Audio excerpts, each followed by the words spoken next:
Hola amigo curioso, hoy venimos a compartir un tema bastante interesante, el tema de los nudos.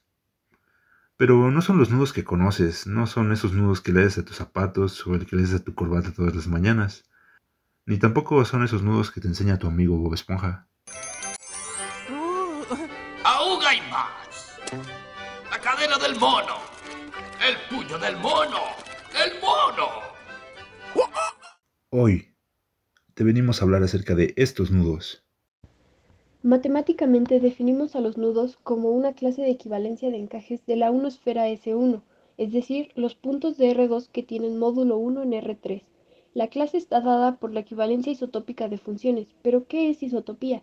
En matemáticas es cuando dos encajes pueden pasar del uno al otro a través de una serie de pasos intermedios por medio de una deformación del espacio. A la deformación se le llama isotopía del ambiente.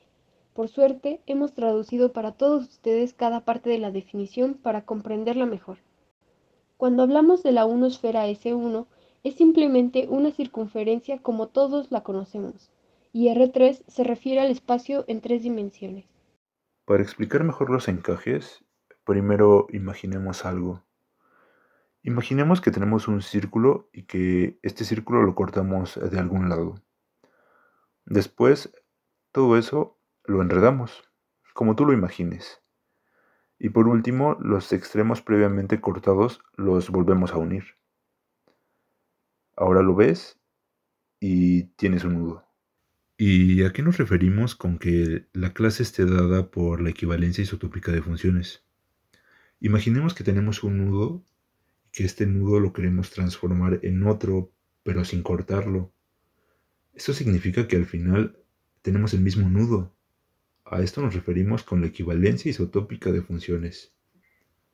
Ahora que tenemos las definiciones, y antes de profundizar un poco más, les contaremos un poquito la historia y de dónde viene el interés por estudiar los nudos. El hombre ha utilizado nudos, trenzas o enlaces desde los inicios de la existencia. Desde que los primeros seres humanos crearon herramientas como el hacha, ya se tenían que realizar nudos para atar a la piedra a un pedazo de madera. Estas formas llamadas nudos tienen aparición desde tiempo remoto en manuscritos, escrituras y pinturas alrededor del mundo. El dato más antiguo que se tiene proviene del 800 a.C., con los celtas. Ellos utilizaban los nudos como decoración y muchas veces tomaban una forma mágica y mística. A pesar de que los nudos han sido relevantes desde el inicio de las civilizaciones, no es hasta el siglo XIX cuando se le empieza a tomar relevancia en las matemáticas. ¿Cómo empezó el estudio formal de los nudos? La primera aparición de los nudos se da en 1833, gracias al matemático Carl Friedrich Gauss.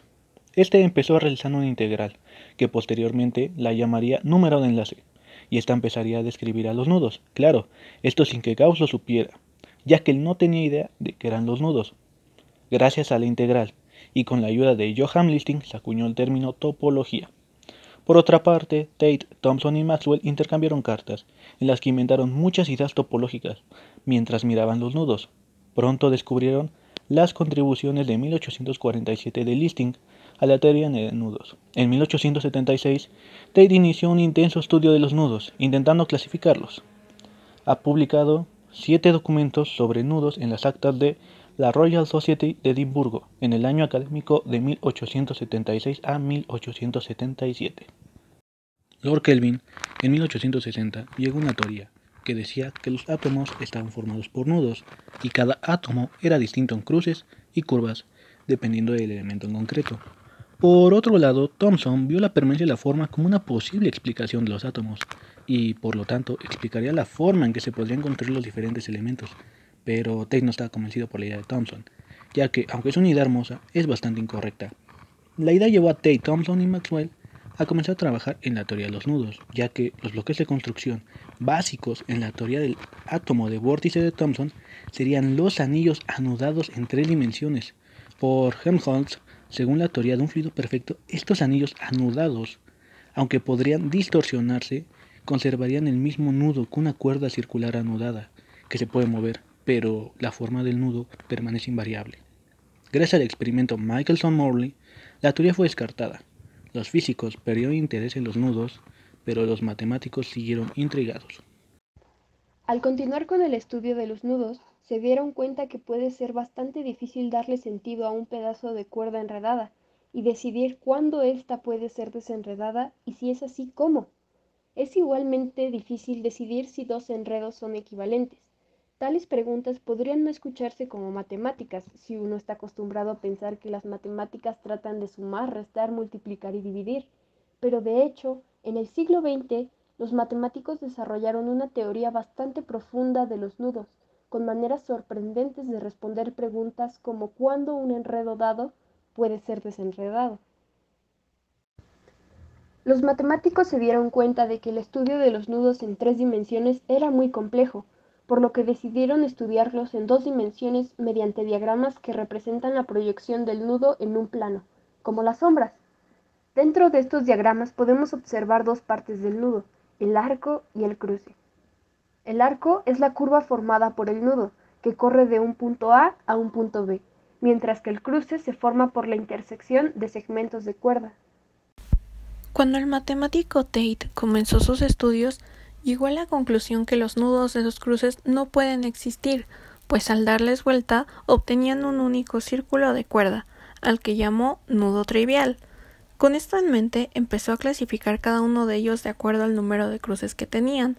El primer nudo no trivial y el más sencillo de todos es el llamado nudo de trébol, que se caracteriza por tener cruces y tal y como su nombre lo indica, la forma asemeja a la de un trébol. Entonces podemos dividir los nudos en dos tipos. Primero, los nudos salvajes. Son aquellos nudos que son imposibles de construir en la realidad. Esto porque conforme los vas viendo tienen más y más anudamientos, llegando a ser infinitos. También consideremos que, así como existen los nudos salvajes, existen los nudos dóciles. Pero, ¿qué son estos nudos dóciles? También se les llama nudos poligonales.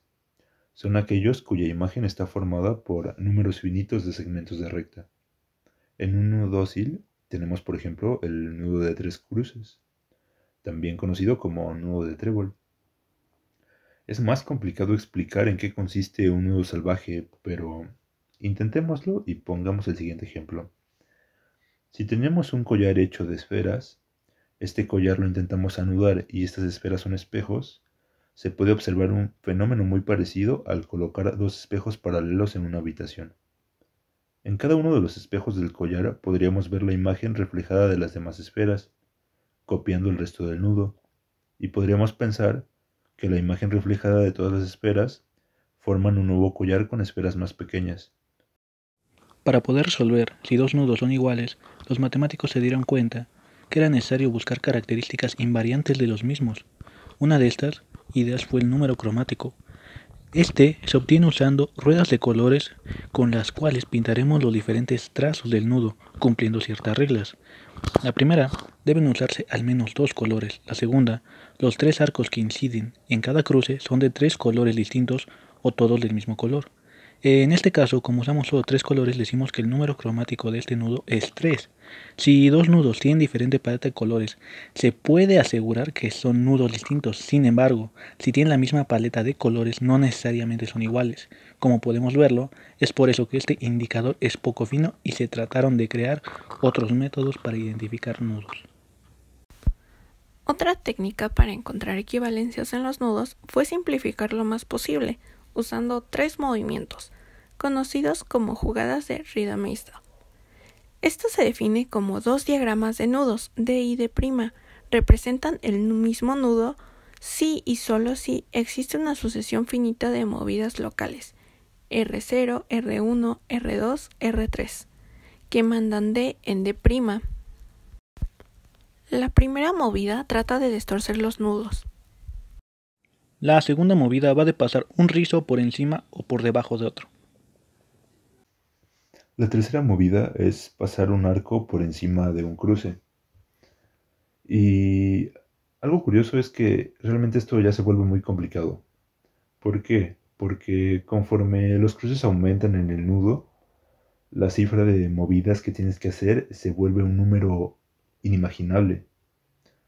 Como dato, se estima que en todo el universo existen alrededor de 10 a la 80 átomos. O sea, esto es un 1 con 80 ceros por delante. Imaginen este número. Esta cifra es la cantidad de movidas que se tienen que realizar si los cruces aumentan. Realmente se vuelve algo imposible. Otro método para encontrar el invariante de los nudos fue el polinomio de Alexander, que como su nombre lo dice, fue James Alexander en 1923 quien lo elaboró. Le asigna a cada nudo un polinomio en variable t, que puede calcularse siguiendo un procedimiento estándar. No necesitamos ocuparnos aquí del procedimiento preciso, sino de los resultados que se obtienen. El polinomio no es lo suficientemente bueno para distinguir entre un nudo de arrecife y un nudo de abuelita, o entre un trébol a la izquierda y un trébol a la derecha. Este polinomio se escribe de la forma delta L de t, donde L es el link orientado y t un polinomio con variable t. Se resuelve de la siguiente manera. Escoge un diagrama que no tenga curvas cerradas. Escribe las ecuaciones de coloración del polinomio. Si se empieza con un cruce, la ecuación será a más tc menos ta menos b igual a 0. Se trabaja en el movimiento de las manecillas del reloj para determinar la ecuación. Forma una matriz con coeficientes p para obtener la matriz de coloración. Usamos los cruces a, c, a, b y después los coeficientes que acompañan cada cruce. Eliminar una fila y cortar hasta obtener p.